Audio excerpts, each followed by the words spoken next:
Well, okay, so hello everyone. Thank you for joining us in this first lecture for the module on regionalism.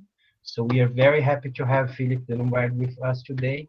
He is intern director of UNU-CRIS, which is the Institute on Comparative Regional Integration Studies from the United Nations University, and he is also part of our international network, PRINT UNESCO, and he majorly works on regional economic integration, international trade and investment, Latin American, Southeast Asian, and comparative regions.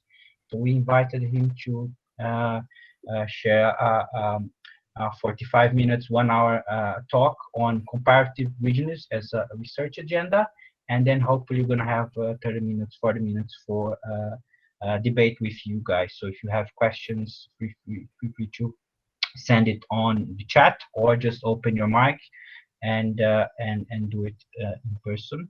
You could do also the questions, pose questions in Portuguese, and we'll manage to translate it. So no worries about that as well. Okay, Philippe, you so just let me just perhaps talk a little bit about the whole block, regionalist block thing. So this is the third part of our module on a plural society, conflict, and peace, which is based on the international network Karina is coordinating in Santiago Dantas program in São Paulo. And so this is the third part of the module, which is looking specifically on regionalism. And so our first talks are going to be with Philippe on comparative regionalism.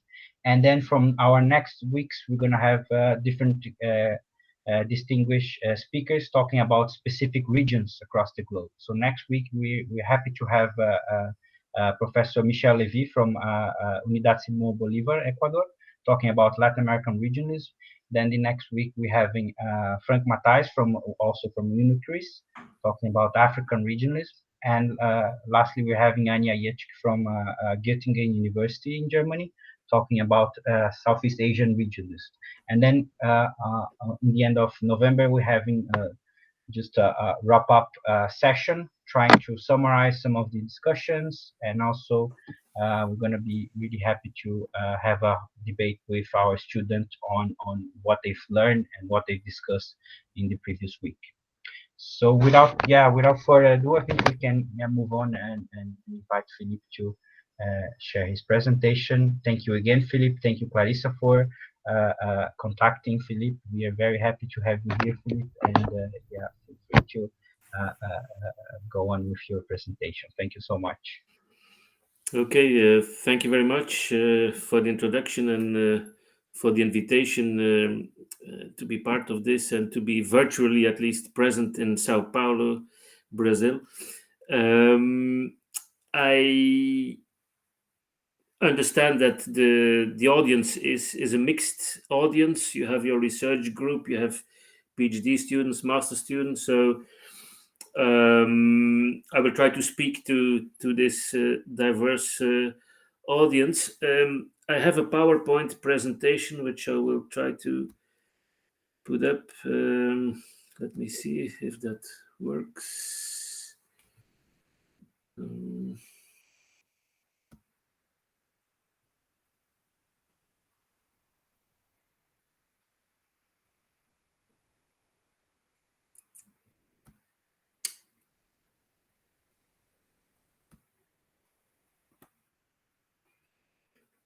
I can't see all my windows. Why is this?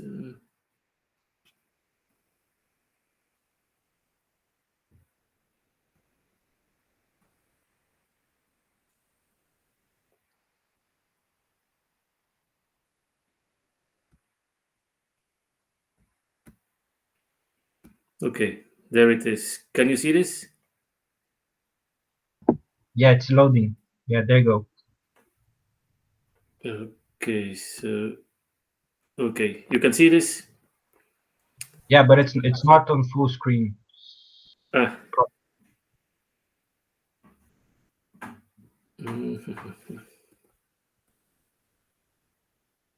not sure what I.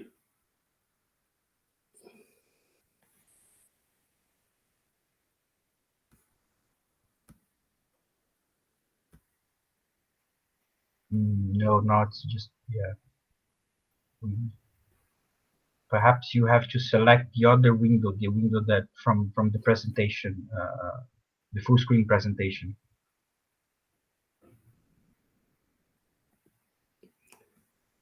So what should I do? For me, it's full screen, but not for you, apparently. Yeah, we can see the PPT file, but yeah, it's not the full screen. So if you go again in the button present now, and then you need to select the window from the presentation, not the PPT file. So that's the tricky thing. So first you present, and then you go back to to our meeting, and then you select the other window. Yeah. Like this? Yeah. Try now. Change and for the Can you see presentation. this? Yeah, we are seeing the Google Meet meeting actually. So yeah, I mean, yeah, you can go back to the previous one. That's fine. I think we can all see it. Yeah, perhaps not read everything, but it's fine. Yeah, I'm sorry, but Yeah, just go stop presenting, and then yeah, present now, and then you select one window, and then you select to share the PPT doc. it's not popping up here. So Yeah, usually takes some time.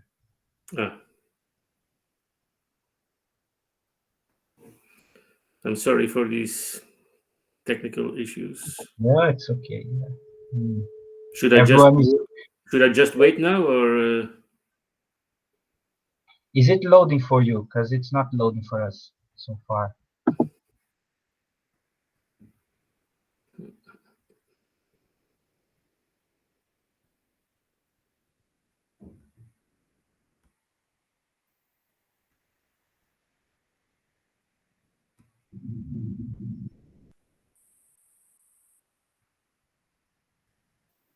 No, it's not loading, Philippe. Perhaps you have to try again. Yeah.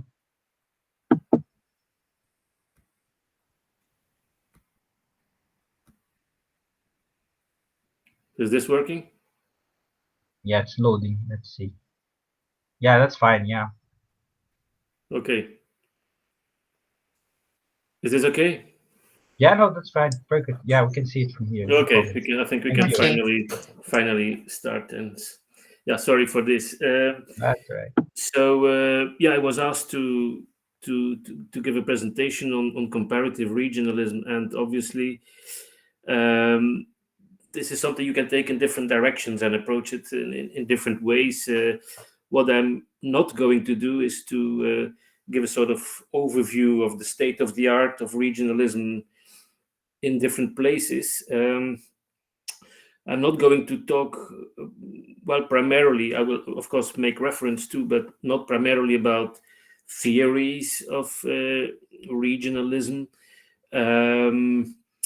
What I'm going to do is basically to take you through a number of cases of empirical research which we consider as being part of the comparative regionalist program, and with the objective to extract from these cases a number of elements which are relevant when we think of, let's say, initiating new projects, and when we think of designing projects which we consider as being part of this research program, comparative regionalism. So it's in a way sort of inductive method that I will use here, starting from a number of cases which I did not select at random, but they were selected with a purpose, as you will see, and then take it from there, and then arrive at a number of conclusions as they pop up from these cases. Now, the title I've chosen might remind you of some other publications with similar titles, and obviously indirectly I'm referring to these. There is especially one which you might be familiar with, which is the article by Daniela Perrotta and Emanuel Porcelli. It's in Spanish, but the English title is "Regionalism is What Scholars Make of It." So I don't know whether you are familiar with this article, but I would recommend it. It is in Spanish, so I don't know to what extent you are familiar. I mean, you are reading Spanish, but in any case, now the approach in that article is very different from my approach here. We share the title almost, but their approach is different. That is an article about the development of thinking about comparative regionalism. It is about the different strands in that thinking, where they distinguish between a center and a periphery for the development of ideas about regionalism. They also talk about the adjectives that are used with regionalism to differentiate regionalisms in different places, suggesting that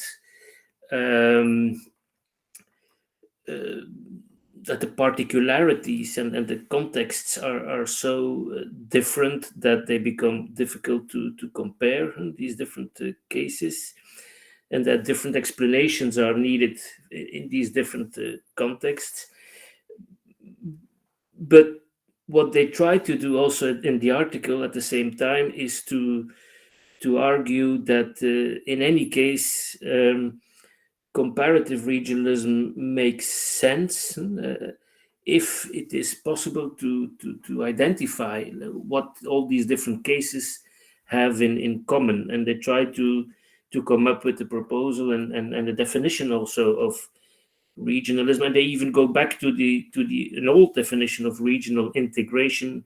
They update it and then they make it, let's say, less Euro centric at the same time. So that is what they do in that article. Now, my approach is very different, but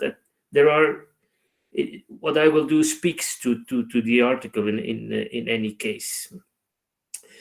So I have selected 9 cases, 9 examples of empirical studies. It's 9 plus. In some cases, I also added a sort of follow-up article, but essentially 9 cases of empirical research. Obviously, you might already identify some bias in the selection. I will not deny that there will be a bias, and most of the cases are what you or what Daniela might call, let's say, mainstream studies. But I think that's not the main point here, and not even the problem. I think, as I will try to explain later, because what I will try to do is to emphasize the variation that there is, even if most of these articles are probably part of that, let's say, mainstream of studies. Even with this selection, you will already see quite a variation in these studies on different dimensions, and I think that will be one of the main messages at the end. By doing this, and by going back to the very old article and then moving closer to today, at the same time, I will show you sort of evolution that there has been in this area, an evolution which, of course, speaks to the evolution in the real world. We have seen these different waves of regionalisms in the world. So the phenomenon, our object of study has changed over time. So this evolution reflects this, but it also reflects other developments, obviously. For example, the sophistication of methods, of empirical methods, also in the social sciences. So this is reflected, of course, also in the empirical studies that are done in this area. So what I will do basically... Sorry to interrupt you. Yeah, are you changing the slides? Because we're just seeing the first one. I'm changing the slides indeed, yes. Okay. So perhaps you should stop presenting as full screen and just go with the normal one, and then we can follow you up. Because you're changing. Yeah, that's. Can you see this? Yeah, now we see the different okay slide. Yeah, thank you. So you haven't seen this one? No, yeah, we just say. Okay, so that was my introduction when I referred to the these two articles, especially to the one by Daniela and Emmanuel. And now I'm here, slide 3, and I'm going to slide number 4. Well, I will show you the list for a minute. So these are the 9 studies I was talking about, starting in the 1960s, very long time ago, and then moving closer to 2018. So I will go through them one by one, and I will highlight the things that I think are important to notice, but do not only focus on the highlighted parts, but the way I selected the cases was in such a way that each of these studies, let's say, adds an element to my argument, and each of these studies will have, let's say, a particularity which is relevant to notice. Now, when we say 1960s and Haas and Schmitter and colleagues, we obviously refer to the neo-functionalists, which were to a large extent, let's say, probably dominating, let's say, the area of let's say regional integration studies, as it was called then. Basically, North American and some European, but mostly North American scholars studying the European integration process initially. Now, I don't know to what extent you are familiar with the theories like neo-functionalism. Are you familiar with that? Yeah, I suppose most of them are. See you. Okay, so now very early in, let's say, the development of what we could call the modern study of regionalism, and which develops after the Second World War, and which benefits from the development in the social sciences in terms of methodologies and theories. Now, very early in that process, these people develop this ambition to not just to explain what is happening in Europe, but to develop a more general theory or theoretical framework. The starting point is obviously what is happening in Europe with the European integration process in Western Europe. And so by theorizing that process, they start to formulate a theory or a theoretical framework which has this ambition to be general. And now, being general means that it's a theoretical framework that is also useful to look at other cases outside Europe, and that is what they start to do. So in the 1960s, they start to look at other cases, and with their, let's say, theoretical toolbox, they start to look at other cases to see to what extent these cases are similar or different with the European case, and on which variables they are different. The research question that they ask basically is when and under which conditions does a regional integration process take off and advance?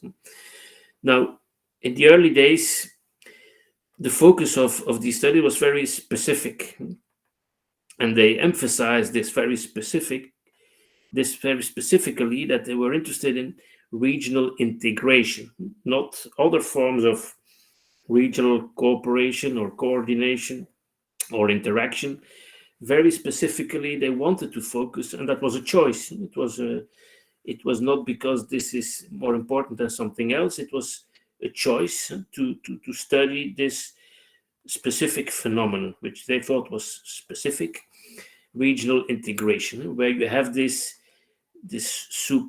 creation of supranational institutions, which are essentially part of this process, and which, according to them, acquires, by institutionalizing this process, acquires at some point some autonomy, and the process becomes to some extent autonomous, develops its own dynamics. Local actors, both state and non-state actors, start to consider the region as a relevant, let's say, environment to promote their policies and so on. So you are probably familiar with all this. But so what is interesting here is that they started to use this toolbox to look at other cases.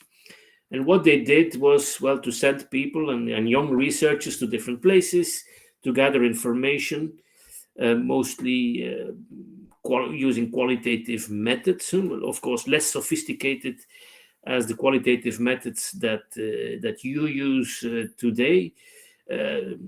Doing interviews, of course, was part of this, gathering some data on, for example, trade in the region and so on. So it was a combination of data that they gathered, different types of data. And then they came up with something like this, information data on what they called, on the one hand, the background conditions that should be in place for these processes to emerge and then to deepen.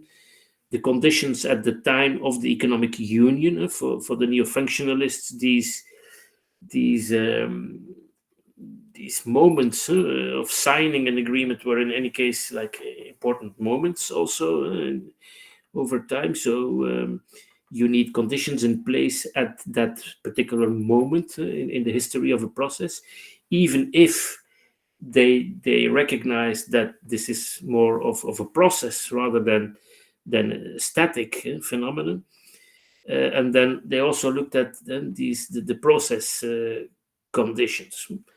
Some of these variables were considered more important as others. One of the essential ones is the rate of transactions, for example. In order for a region to develop, you need some minimum levels of interaction, interdependence between the region. Also, the kind of institutions that you are creating, they should be strong enough. And so, of course, very much influenced by the European case. And then they started to compare different cases, and then they reached some kind of conclusion about, let's say, the probability of seeing similar developments in other places. This is very 1960s. It reflects, apart from the Eurocentrism, it reflects in a way, I would say, a mechanistic view of how the world functions. The world as a machine, where if you have the right combination of inputs, you produce some kind of output. So this kind of engineering vision of the world, in a way, also it reflects sort of optimism, typical for the period after the Second World War. Some optimism in terms of the potential of development planning, for example, the creation of institutions, and the possibility for peaceful developments. So all this is packaged there in this neo-functionalist approach. Obviously, our views of how the world functions have changed a lot, and we have, let's say, abandoned this very mechanistic view of things. But this is what you see there. And then, obviously, they came to the conclusions that that the conditions were not necessarily in place in other regions, and so that therefore it was sometimes rather doubtful or less probable that you would see similar processes taking off in other places than in the EC. There are some recent studies also that again use these neo-functional logic, and so there are some more contemporary versions of this kind of studies where there is quite some focus on these based on this idea of spillovers, with which you are probably familiar, and they very much focus on sectors where you could generate these spillovers. And so they recommend very much interventions and cooperation in specific areas, which could then lead to further spillovers and to strengthening processes. Let me move to my second example, which is this one. Already in the early 1990s, I'm jumping also from political science to economics to show you that, of course, when you look at the history of comparative regionalism, you have this parallel development in political science and in economic science, and with very little communication between the two communities. This is to some extent still the case, although there are also obviously many centers, networks like your network, also our center, and other places where you have these interdisciplinary approaches to regionalism and regional integration.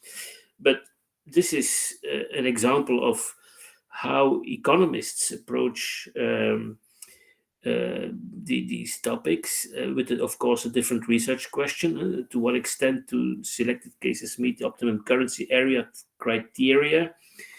Optimum currency area theory was a theory developed to, let's say, as a sort of byproduct of a very old discussion among economists about exchange rates.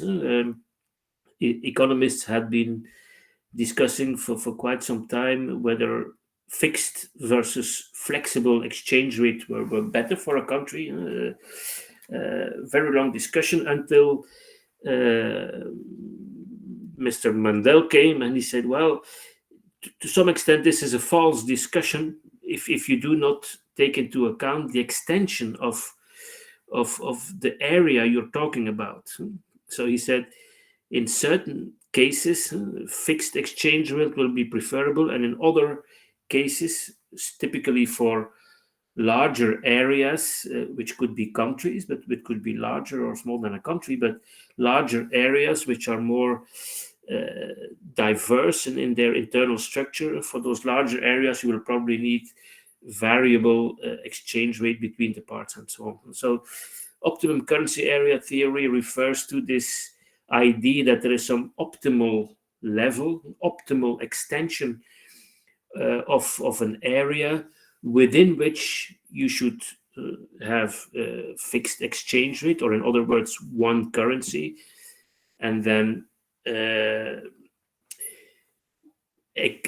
whereby economic relations with the rest of the world, so to speak, with the extra regional entities would then be governed by variable exchange rates because of the differences in economic structures between the parts. Now, my objective is not to talk about optimum currency theory, but just to signal here that there are different kinds of theoretical frameworks possible when you design your project, your comparative regionalist project. But there is another element that I want to show here is the comparators that are used in this study. When we think about comparative regionalism, we tend to think that regions are to be compared, and regions is then thought of as the institutionalized regions, whereas here what they did was to compare the European Union with the United States, and the United States in the literal meaning of the word, the union of 50 states, and the theory was applied to these two cases as if the US were a region. So you see, what a relevant comparator is depends on the research question that you are asking. The question here was, should the EU have a common currency, the euro? That was the discussion at that time.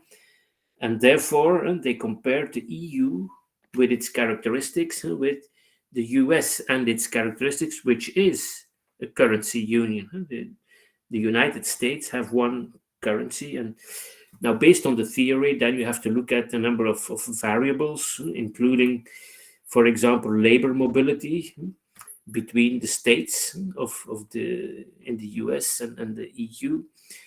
Why is that relevant? Because if you have an unemployment problem in one country, and if there is labor mobility, the mobility will solve the problem.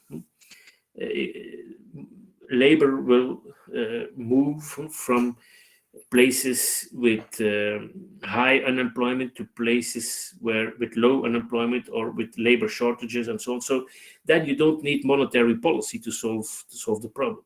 If there is no labor mobility, you might need macroeconomic policies. So that is why this is relevant. But anyway, what they systematically found was that the EU was further away from this optimal currency area idea than the US. And so, of course, it was difficult for them to very clearly say whether the EU should have a common currency or not. But what they very clearly could say on the basis of this study was that if there were arguments for a common currency, there were many more arguments in the case of the US than in the case of the EU.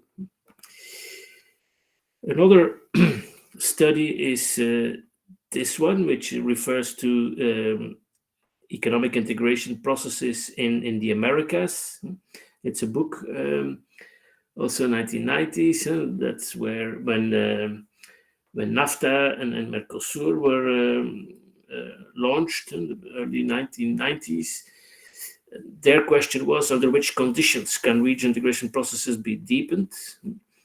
A bit of a similar question as the question of the neo-functionalists, but with a bit more of let's say, sophistication, perhaps. How do integration policies and readiness relate to each other? They use a different theoretical framework. Balassa, I think you all are familiar with this, which is not exactly a theory. It's not really a theory. It's more like a sort of, I would say, a typology of forms of economic integration, but it's not really a theory.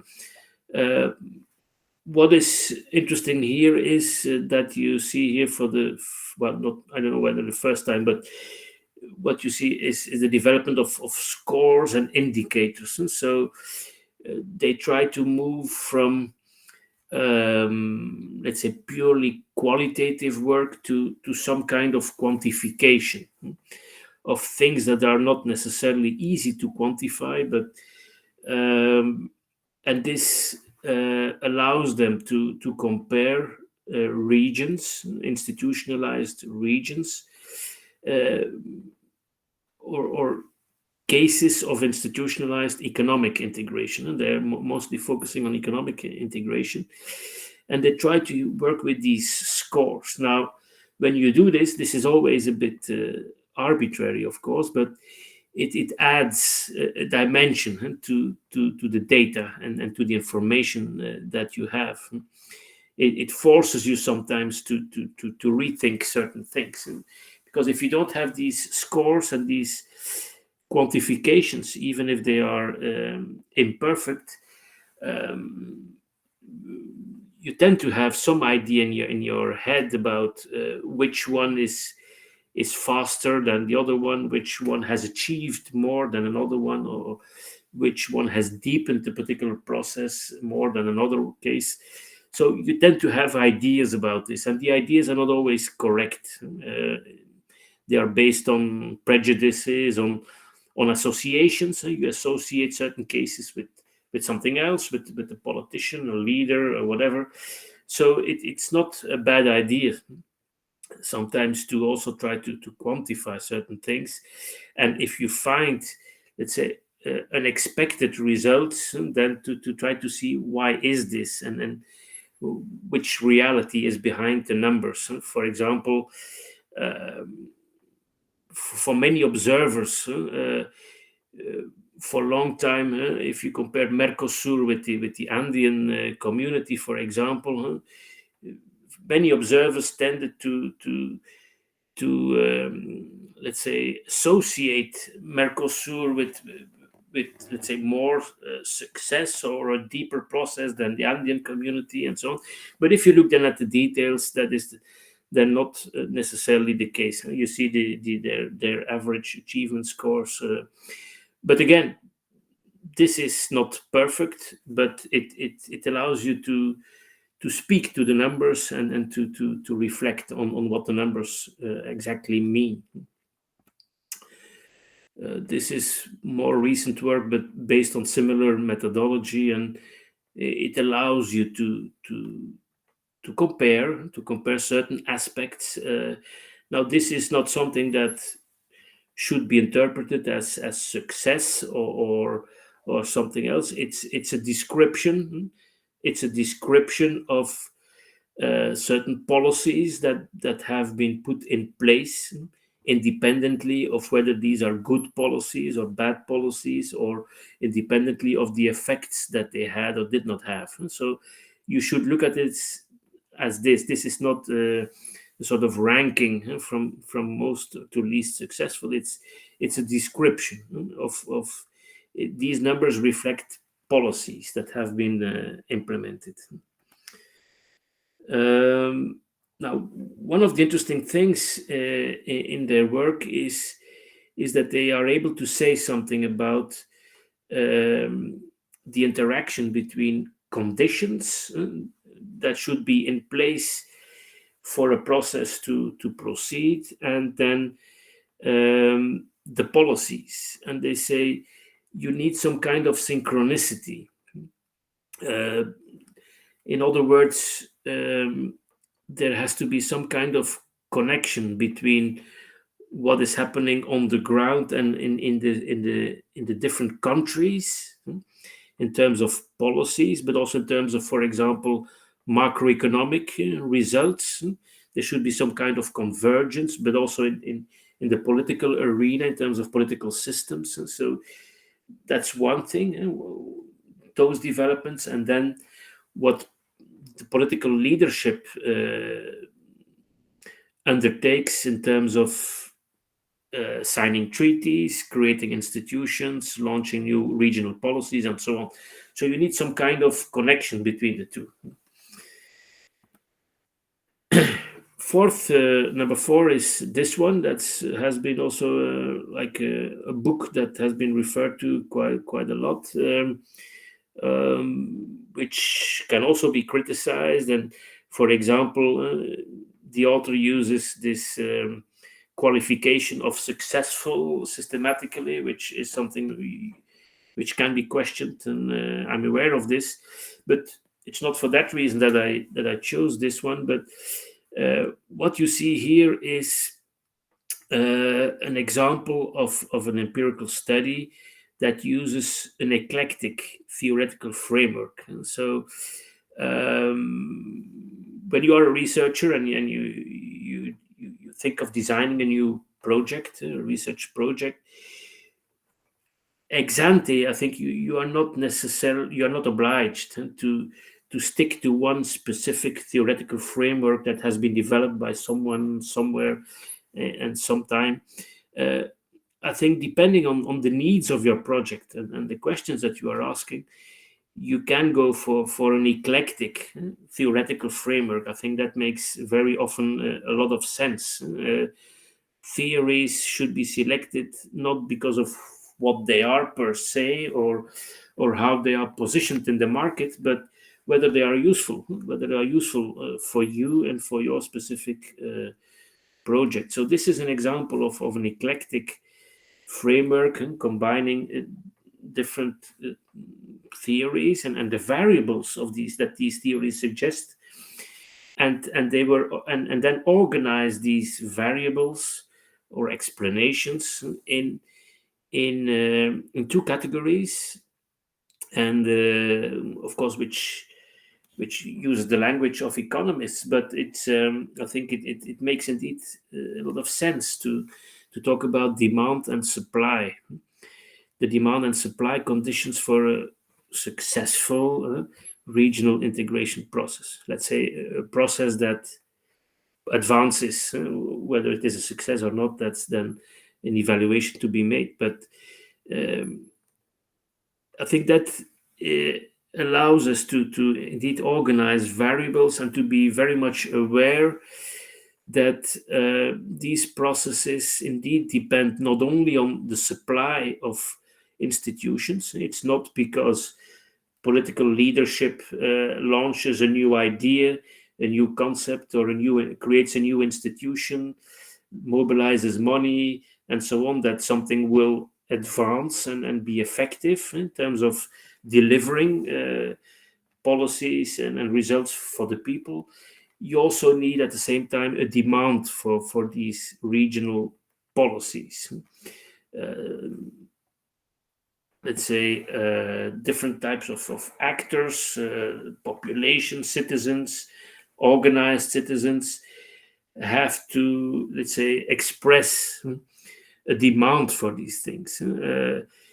Migration policies or policies that go in direction of liberalizing the movement of people and making the movement of people across borders more easy, make sense when you have a demand for this, when people want to move, and then you need this match between what the people and organizations want and from the region and then the policies and the institutions. So I think that makes a lot of sense, independently of what you think of his conclusions. So what he did was something like this. This is a bit simplified. Here you see like a 2x2 matrix where you, on the one hand, you have an indicator, only one indicator of the demand for integration, and in this case he selected the potential market gains. And so if there are potential market gains, you will have companies, you will have economic associations, sectoral interest groups interested in the process, companies who want to trade with the neighboring countries, for example. So that is now one variable, but you could think of other variables that represent the demand for integration. And then on the other hand, you have this uncontested regional leadership, which is an example of a variable showing the supply conditions. Is there a regional leader able and willing to invest in the regional integration process? And then he maps the different cases in different categories, depending on whether you find demand conditions or not, and whether you find the supply conditions or not, and then this is then the basis for his analysis and his conclusions. As I said, the qualification of success can be discussed, but this is what his conclusions are. He also talks about these domino effects, which is interesting as a phenomenon, where in his description of the different cases, he also shows that in order to understand why certain processes sometimes start or deepen, or that you have to see this in a context and Sometimes they are not only responding to internal dynamics of the region, but also then external dynamics. So this is also something interesting here. But let's move on. This one is to some extent a bit similar to what we have seen before. It is also based on optimum currency area theory, Balassa, also about this interaction between policies on the one hand and then actual and de facto or integration on the ground on the other. So that is quite similar. But what is interesting in this document, and that is why I selected it, is this, that in the comparison that they make, and they compare Mercosur with the European Union, is that they make a distinction between, let's say, historical time and then logical time. And so, and that is also something that you can do, of course, when you compare, is to not only to compare two regional organizations on a particular aspect, for example, how they perform on security or on the health cooperation in the health sector or whatever. So that's one thing to compare, but you can also compare them in different moments of historical time, because it might make more sense sometimes to compare two cases in different moments of historical time, but in similar logical time. Mercosur was at that time, and so we're talking about the early 2000s here. Mercosur was a younger organization, of course, than the European Union. So, according to them, it made more sense to compare Mercosur with the EU of the 1960s and 70s than with the EU of the 2000s. And so that is one of the reasons why I chose this one also. Next, number 6, moving back to political science, but quantitative, but using quantitative methods, and for the first time of the large N type, the gathering a lot of data, which allows the researchers to use more sophisticated statistical and econometric methods. The research question here was, how does membership in regional international organizations influence the process of democratic consolidation? So you also have a different dependent variable here, and no longer is the objective of the study to explain the region integration process, but to use region integration to explain something else. So region integration here becomes an independent variable, to put it in those terms. So that is interesting here. Also, in terms of the large N story, large N does not necessarily mean that you need a large number of cases of regional integration or regionalism or regions. Very often we think indeed that there is a limited number of such cases, and you might think that therefore the methods will always be like small N or single case studies or comparisons of a few cases. That depends. It's not because you have a limited number of cases of regional integration or regionalism that your method is necessarily bound by this. And that has to do with the fact that your level of analysis can be a different level. In this case, the level of analysis is the country level. You can talk about regional integration by looking at country data. You can even look at micro data, companies or households. Those are two different things. So in this case, they used the country data, and therefore were able to do econometric work. They specified a model. We're not going into those details. The main conclusions basically were that joining certain regional organizations is associated with increased longevity for new democracies. Important here is the word certain, and that the enforcement of conditions on regional IO membership is important. And so he is referring, of course, as a political scientist, to the democracy clauses, for example, that you find in some of the texts of the treaty texts of some of the regional organizations. Number 7, some of you might know this book, Duine, using a different theoretical framework, social constructivism, where regions are seen as spaces that are created by, well, ideas in the first place, but then, let's say, rules that govern those spaces, more than the secretariats and the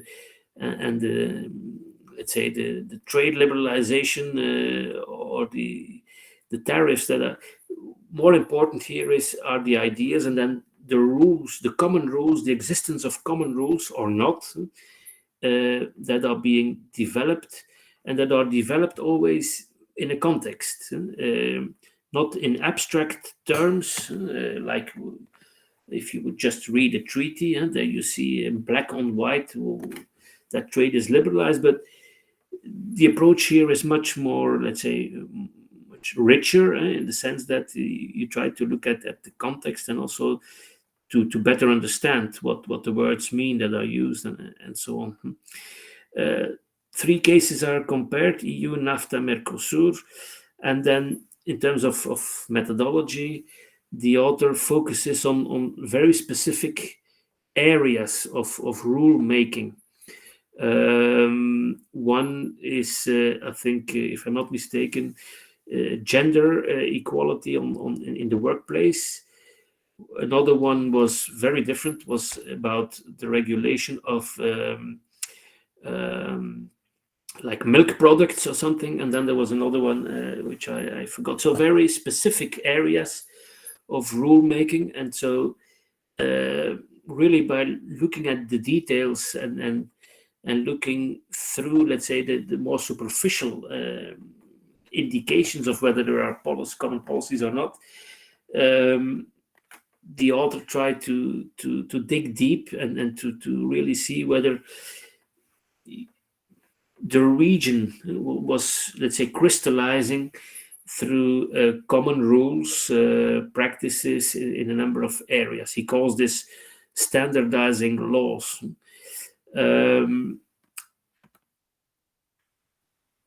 Main conclusions from these studies: first, that there are major differences in scope and contents of standardizing laws.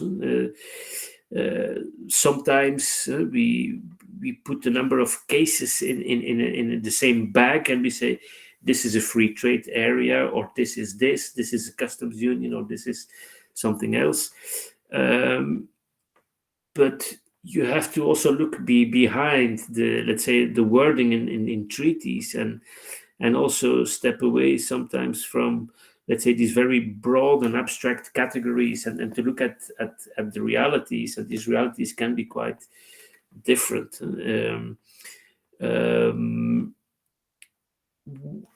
What he also sees is certain coherence between the law and the rules, and then the organizations. Looking at the 3 cases, he sees certain proximity between the EU and Mercosur, which he explains in terms of the civil law tradition in the 2 regions, but also the connections between the 2, different forms of interregionalism. He uses this concept of regulatory regionalism, emphasizes the importance of history to understand the, let's say, the nuances of the regional phenomenon. But at the same time, he also recognizes, and there I see some kind of connection with the neo-functionalist. He also recognizes that when you look at these different processes, that you also see elements of innovation. Innovation emerging from sometimes technocrats, sometimes political leaders who launch new ideas about how to cooperate, how to do things together, how to implement regional policies, how to, let's say, create new institutions and so on. So there is also innovation, and there is also, as he discovers by looking into the details of these different processes, also elements of unpredictability, which in a way speaks to this argument of let's say autonomy, acquiring autonomy for these processes, and when these processes acquire some level of autonomy, they are no longer completely to be determined in terms of history or social context, but you have this there is also innovation going on, and yeah. Number 8, then I'm looking at my watch. That's there are only two missing. Acharya and Johnston. You probably know Amitav Acharya and his writings, not only on regionalism in Southeast Asia, but also on non-Western IR, and you probably know his writings. This is a book from 2007, where they and that's also part of an interesting aspect of this publication, and the reason why I chose it also. Comparative regionalism here is in this project is a project where you gather experts from different regions to start with. It's not desk research somewhere, someone sitting in one place and then looking at different cases, or well, with or without fieldwork. But this is different. This is like identifying an interesting research question and then put at work different teams based in different regions with insight information on of the different cases, and then with deep understanding also of the context of the different cases. And so this is an edited volume written by people from different regions. So that is, in terms of the mechanics of a research project, important to mention here. Theoretical framework is again eclectic, comparative case studies. Another element here which distinguishes this one with some of the previous ones is that they do not define the regions ex ante as the institutionalized regional organizations. So it's a sort of broader approach, sometimes very much, let's say, based on a geographical criterion. In other cases, an institutionalized region, or a combination of the two. But much more, let's say, flexibility in how to deal with regions and how to define the regions. The conclusions here is that when you look at the designs of the regional institutions in different regions, that what you see is that in different regions you have a different combination of factors in place. Now, so depending on the region you are in, the designs of the regional institutions and therefore also what they do and their impact and their effectiveness is conditioned by different sets of factors. Now, with this, you can do two things. You can either say, well, all these different cases are different, and that is what in the article of Daniela is called the adjectivization of regionalism. Regionalism with adjectives, Latin American regionalism, African regionalism. So that's one option, that you say all these cases are different, so it doesn't make much sense to compare or to dream of some kind of general theory about this. The other approach is to look for what they have in common, and to accept that comparison makes sense, and implicitly it's also what they do. And if you say regional institutional designs, then implicitly you are saying that what these different regions have in common is that there are regional institutional designs at the minimum. You can also at a higher level define or specify a theory where you have all these different factors together, which are then relevant in some places and not in other places for different reasons. And so I think here you have like different options to play with this and to interpret this. Then I come at my last one. That's the most recent one, and I think you know also Detlef Nolt. I know that some of you know him very well, and I think he has also been a guest at your university. That is a recent article with this research question: are overlapping intergovernmental regional organizations in Latin America with regards to membership and mandate harmful or beneficial to regional cooperation? So it's focusing on this phenomenon of overlapping regionalism, which is obvious in Latin America. Again, in an eclectic theoretical framework. One of the reasons why I chose this one is, again, the issue of the unit of analysis. You can approach this by looking at different regional organizations, and then look at what overlap means for the organization in different areas. But what he chose here as a sort of research strategy was to focus on episodes of overlap of actions. Episodes of overlap of actions. So the unit of analysis were basically moments of crisis, moments of political crisis or conflict, and then look at how the different relevant regional organizations, in his case, mostly or mainly the Organization of American States and UNASUR, how they then were mobilized and alone or in combination, and what the result was of this mobilization and this interaction between the two, or this connection between the two interventions or mobilizations. And so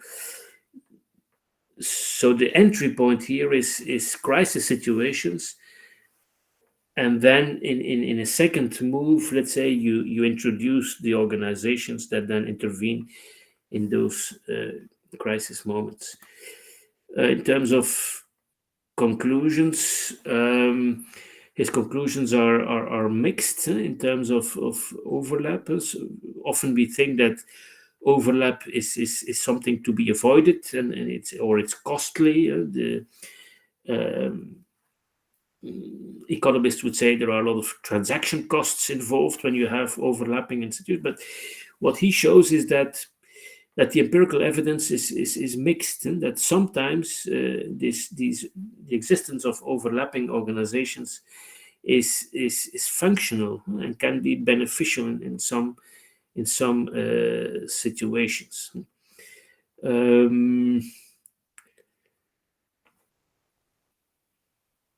Now we're not going to the details, but try to conclude so that there is still some time for questions or comments. So what we have seen here, what I wanted to show with this, let's say, walk through, let's say, these different cases of empirical studies on comparative regionalism, is that, as you can see, there are, first of all, different ontologies in place, different definitions also, different descriptions of the phenomenon we want to explain. It's not one thing, as the neo-functionalists were emphasizing, that there was one very specific phenomenon they wanted to explain. We have seen that the scope of what our community has been doing has widened a lot, and so you have these different ontologies in place, starting with the definition of a region and so on. Different theoretical frameworks, which without the obligation to select one, but you can be eclectic and combine if this makes sense. We have a set of research questions, a large list of relevant research questions, not one, again, as the neo-functionalists suggested, but many. Different comparators, and as I showed, the comparators are not always other regional organizations. And sometimes it makes more sense to compare a regional organization with a federal state, for example. It depends. The data is very different, qualitative, quantitative, good quality, bad quality, and so on, all different types of data. Empirical methods, the same. And of course, the results do not always coincide, or the interpretation of the results does not always coincide. So what I would say to finish here is that what I think is of importance is theoretical openness, flexibility, and sort of a pragmatic approach to theory and to empirical methods. And I think what should be used is what works for a specific project and for a specific purpose. The research design should, of course, be coherent, and there should be coherence between ontology, theory, research question, the methods, the data. So there should be coherence, but a lot of variation is possible, to be encouraged even. The most important thing is as always, the questions that we're asking should be relevant from an academic perspective and hopefully relevant from a societal perspective. Okay, I think I will stop here. I'm already abusing of my time, so thank you very much for your attention. I will stop sharing my screen so that I can see you again. I hope this works. Yeah, I can see you again. Okay.